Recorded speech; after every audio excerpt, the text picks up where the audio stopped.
Love can be the most amazing thing in the world. It transports you from being just you to being someone else's, being a team with someone that you care about, that you adore, that you do anything for. It's incredible, but what do you do when that all falls apart? What do you do when the love isn't there anymore? What do you do if the other person doesn't love you anymore? How do you get over a breakup? A few months ago I went through a breakup myself, and as I was the one who triggered it, it felt weird. It's hard to describe the feeling when you wake up the next day, even though in this scenario I was the dumper. The sad fact is, breaking up with someone and being broken up with can lead to so much trauma in your life. It can lead to anxiety, depression, even suicide in the worst cases. It's hard to go from such infatuation with someone to frustration. It's hard to comprehend that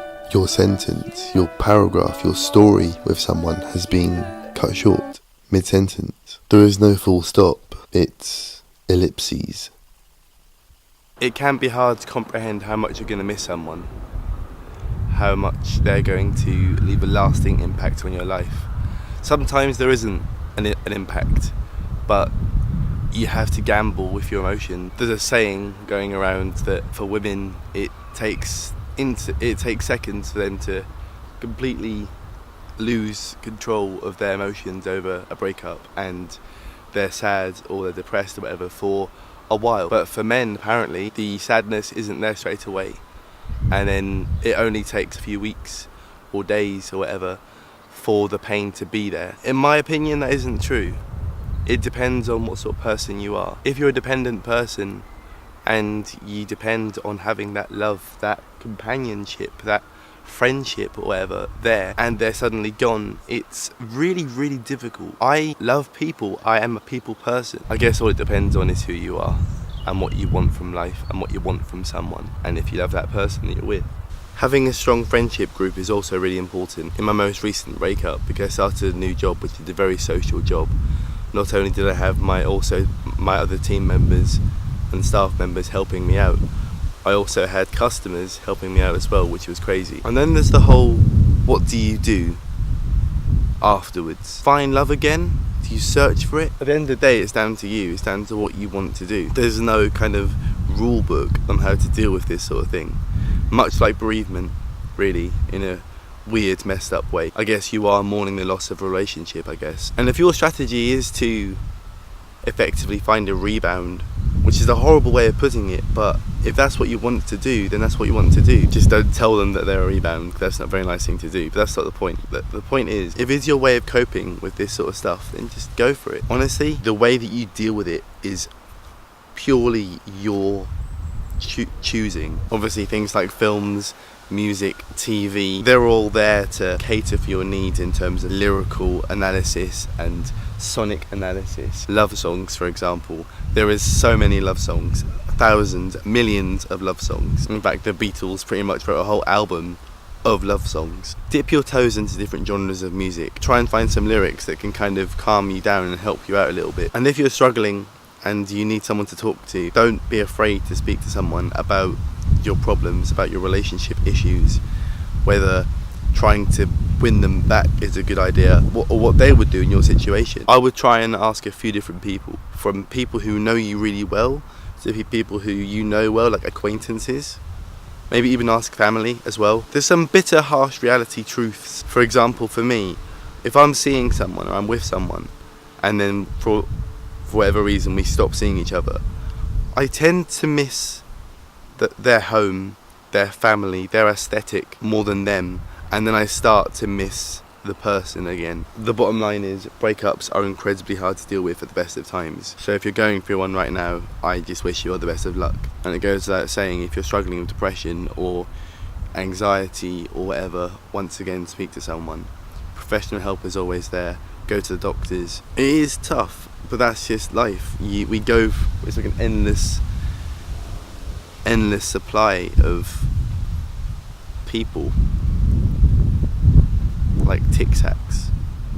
Sometimes relationships can completely ruin your workflow or your creative flow. If you do something like I do, like YouTube videos or sing sometimes or write poetry, convey the emotion that you're feeling because of the relationship and the breakup. Try and convey the feeling that you're feeling and put it into art. After the breakup, I made a video about the breakup, and it helped, you know, the whole editing process, the writing process, the colour grading, all of that stuff, you know. Honestly, it was probably the best thing to come out of it, to be honest. And ultimately, and I hope she doesn't mind me saying, but I'm a better person for that breakup. So the big bullet points of this video are: don't be afraid to talk to people about your emotions and your feelings. Find an art form that caters for you and listen for the lyrics and analyse the lyrics as well. And finally, create. Do something. Work on a project, whether it's a creative one or sorting out your wardrobe in your room. DIY, spring cleaning. There's nothing wrong with spring cleaning in December or October. But most importantly, have fun. I've been in on and off relationships for about 5 years. And being single now, there's a sense of freedom where I can do whatever I want. If I want to go out drinking, if I want to go out dancing, then I'll do it. If I want to stay out late, then I'll do it. I've got no one to hold me back, and I kind of like that. Another big factor of being in a relationship and then having it cut short is dealing with loneliness. Loneliness is like a gateway drug, because it can lead to things like, once again, depression and anxiety and suicidal thoughts and that sort of stuff. You know, feeling worthless because no one wants to hang around you. When you're in a relationship, you are stapled to a person. You are magnetized to that person because you're so infatuated. You're in love with that person. And to have that person taken away from you, whether it's your choice or me personally, I found myself in a rut because I was lost despite me doing it myself. Yes, I had a good support network, but that only seemed to be when I went out to look for it. Finding the courage to actually do that was very difficult. I've always been a very introverted person.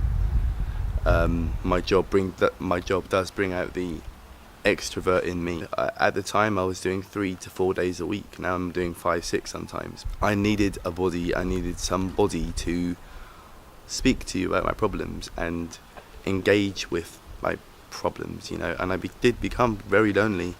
That's why I did find someone, and it didn't work out, but that's not the point. I made a friend for life, you know. We spoke about our problems because we were both going through the same thing at the same time. We were both going through breakups, different spectrums, but it was tough. This is a very human thing, and you're not alone. And if you need to speak to someone, I implore you, I beg of you even, to do it. And don't listen to the Smiths. They're a good band, but do what you want. The Smiths are a really good band, but sometimes their lyrics can be kind of, for example, if a double-decker bus crashes into us, to die by your side, what a wonderful way to die. Not really what you want to hear just after a relationship of 2.5 years has ended. But anyway, I'm aiming to make this video part of World Mental Health Day. I don't think many people speak about what breakups can actually do. Not even like being in the play, as it were, a character, but to be an onlooker. You know, if you see a friend who's going through a breakup, grab them by the scruff of their neck. Don't strangle them, because that's the last thing they want. Try and do your best to cater for their needs, you know, offer them words of wisdom. You know, we've all got it in us. We've all got it in us to help people. And that's why I'm making this video. I really want to help people understand that this feeling that you may be feeling right now, this loneliness, this angst, this sadness because of the madness of the relationship ending, all is not lost. There's a light at the end of the tunnel.